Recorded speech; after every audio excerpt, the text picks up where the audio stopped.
Hello, this is the Big 6 lesson conclusion by Julie Nguyen.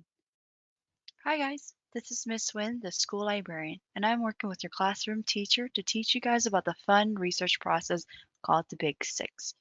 Remember, the purpose of this lesson is for you guys to gain an understanding of the Big 6 process, identify the sub-stages involved under the 6 steps. You should be able to articulate what should be asked before starting the process. You should understand how to use the Big 6 process to complete research projects. And lastly, describe why this integrate process is beneficial for research and problem solving. For this conclusion specifically, we will go over the handout I have made for you guys. I will briefly explain the Big 6 steps and remind you guys about the objectives, which I just did. Alright, so here on the slide, you should be able to see the Big 6 handout that I have created. This is what you are going to use to refer to while you conduct your own research. It might look a little small on the slide, but trust me, it's very in-depth and you should definitely use it if you have any questions or you have any confusions regarding it. In the next slide, I'll go ahead and briefly discuss what resources I included on the bottom of the handout. Okay, so as you can see here, there are 5 resources that are listed on the lesson handout. I have 4 different websites you guys can visit. They do a great job explaining the Big 6 process.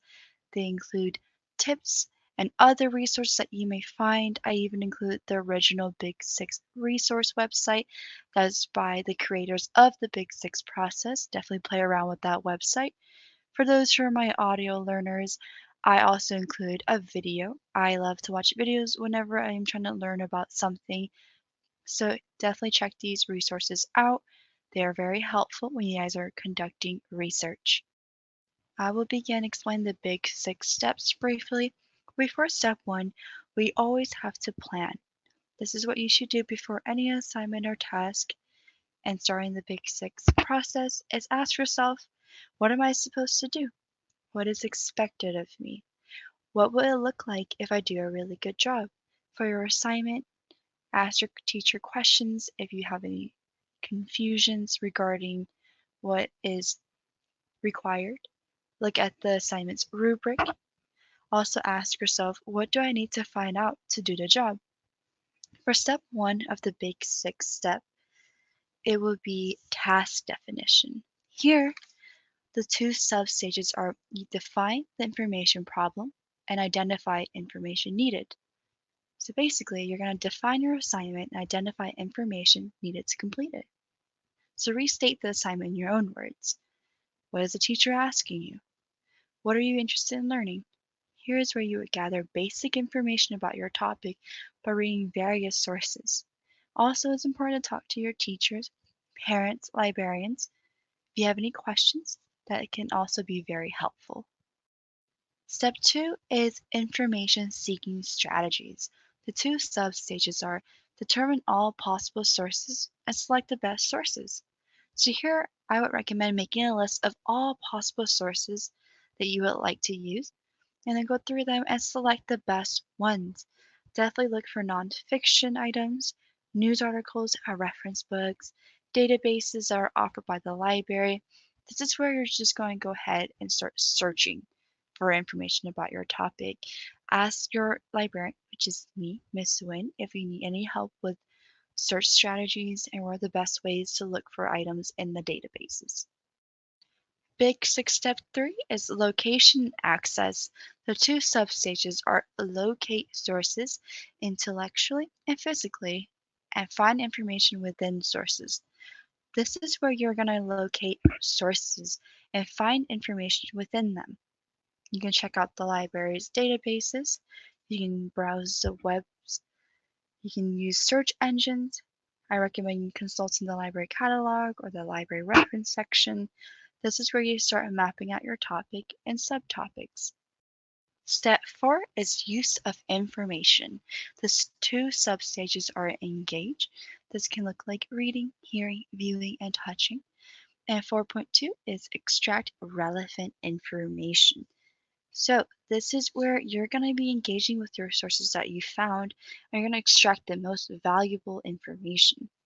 There's a lot of sources out there and there's a lot of information out there. This is how you're going to use your information.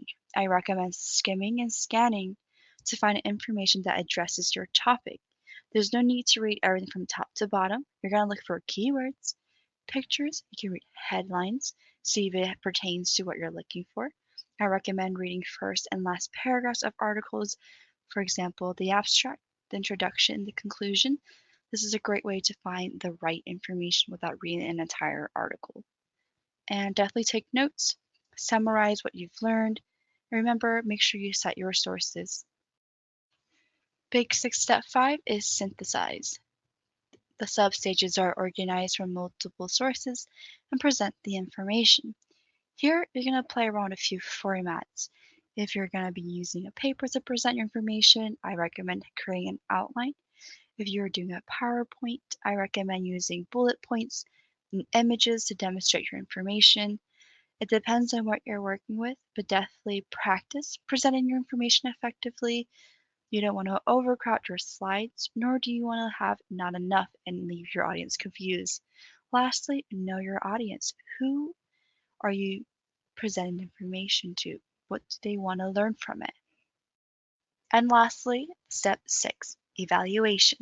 The two sub-stages are judge the product, which is its effectiveness, and judge the process, the efficiency of it.